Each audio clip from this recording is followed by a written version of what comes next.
Okay, I'm sorry. I had my headphones plugged in and I was scared I would had to re-record that part. Okay, so it says that a group of researchers gather around a table at Yale University. I'm on 181, sorry, at the first international workshop on human gene mapping, a first step toward the Human Genome Project.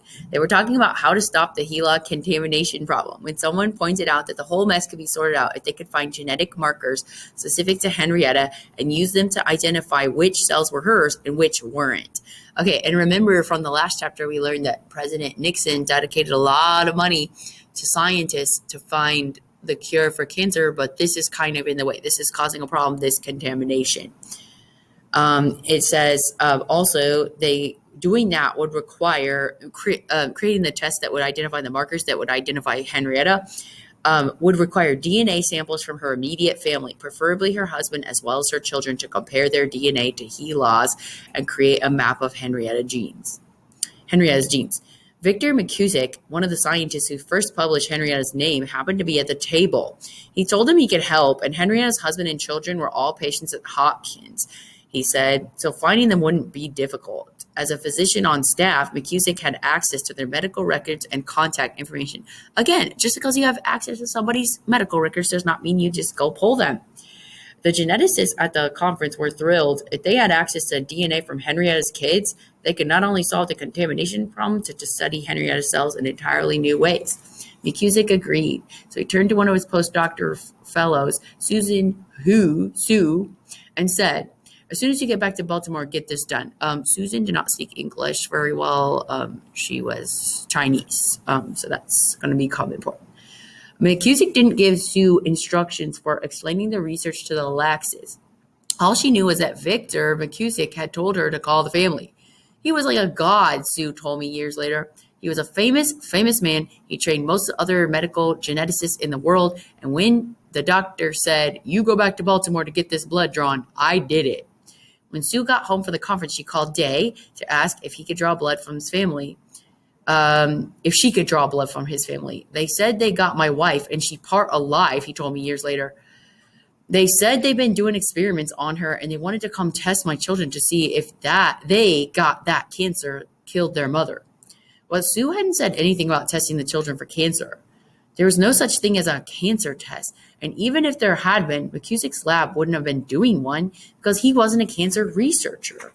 He was a renowned geneticist who founded the world's first human genetics department at Hopkins.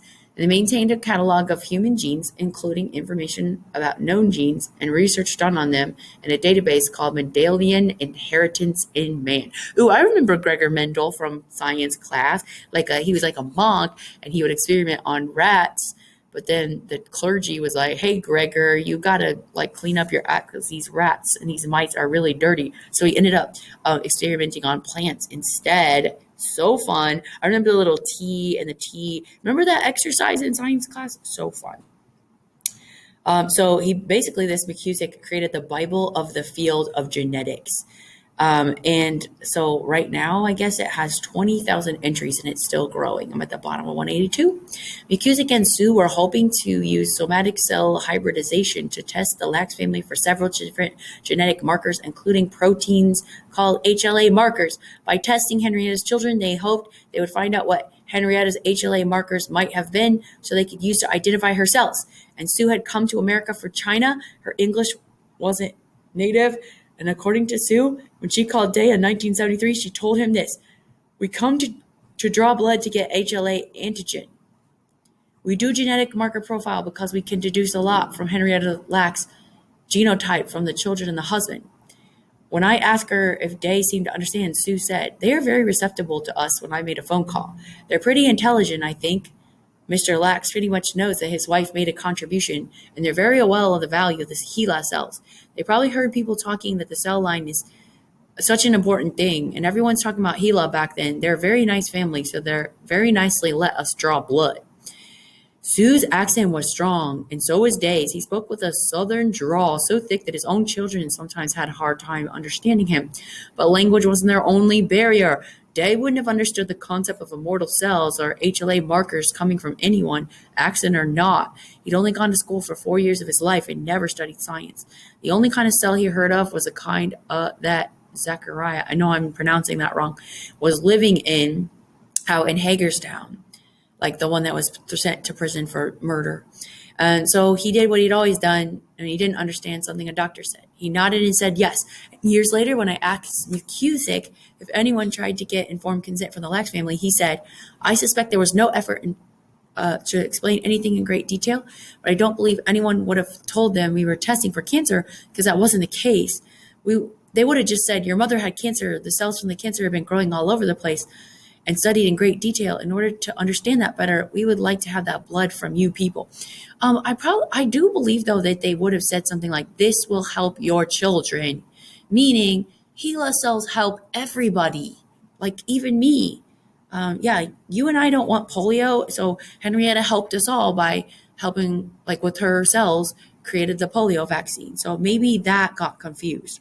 When I asked Sue the same question, she said, no, we never gave consent form because you just go to draw blood. We're not doing some kind of medical research, not long term. All we wanted was a few tubes of blood to get a genetic marker test. It's not involved in a human research committee or things like that.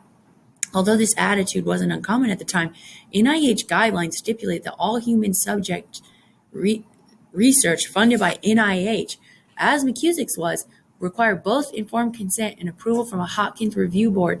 Those guidelines had been implemented in 1966, the aftermath of the Southam trial, and then expanded to include a detailed definition of informed consent in 1971. They were in the process of being codified into law when Sue called Day, and McCusick began his research on the Lax family. And just 1 year earlier, in response to Tuskegee and several other unethical studies, the Department of Health, Education, and Welfare had launched an investigation into federal oversight of the human subject research and found it inadequate. As one government report said, it was a time filled with widespread confusion on how to assess risk, as well as refusal by some researchers to cooperate with oversight, and indifference by those charged with administering research and its rules at local institutions. After halting the Tuskegee study, HEW proposed new protection of human subjects regulations that would require, among other things, informed consent. A notice inviting public comment on that proposed new law would be published in the Federal Register in October 1973, just a few months after Sue called Day. So after Day got off the phone with Sue, he called Lauren, Sonny, and Deborah saying, you got to come over to the house tomorrow. Doctors from Hopkins come test everybody's blood to see if you all got the cancer your mother had. When Henrietta died, Day had agreed to let doctors do an autopsy. They told him it might help his children someday. They must have been telling the truth, Day thought. Zachariah was in Henrietta's womb when she first got the cancer, and he'd had all those anger problems ever since. Okay, well, he should take responsibility for those anger problems too. Now Deborah was almost 24, not much younger than Henrietta had been when she died, and it made sense why they were calling. It was time to get her tested. Deborah panicked. She knew her mom had gotten sick at 30, and she long feared her own 30th birthday, figuring whatever happened to her mom at that age would happen to her too. And Deborah couldn't stand the idea of her own children growing up motherless like she had. At that point, Latanya was 2, Alfred was 6. Cheetah never paid child support. Deborah had tried welfare for 3 months but hated it. And now she was working days at a suburban Toys R Us that took more than an hour and 3 buses to get to. God bless her. And then nights at a hamburger place called Gino's behind her apartment. Since Deborah couldn't afford a babysitter, her boss at Gino's allowed Tanya and Alfred to sit in the corner of the restaurant at night while Deborah worked. On her 8:30 dinner break, Deborah would run behind the building to her apartment and put her children to bed. Oh my gosh, guys. They knew not to open the door unless they heard a secret knock. And they never put the kerosene lamps near a curtain or a blanket. Deborah practiced fire drills with them in case something went wrong. She taught them how to crawl to the window, throw out a sheet rope. Oh my gosh, yeah. Yeah, I remember being left alone at 4 years old. I remember telling my coworkers that, and they were just horrified.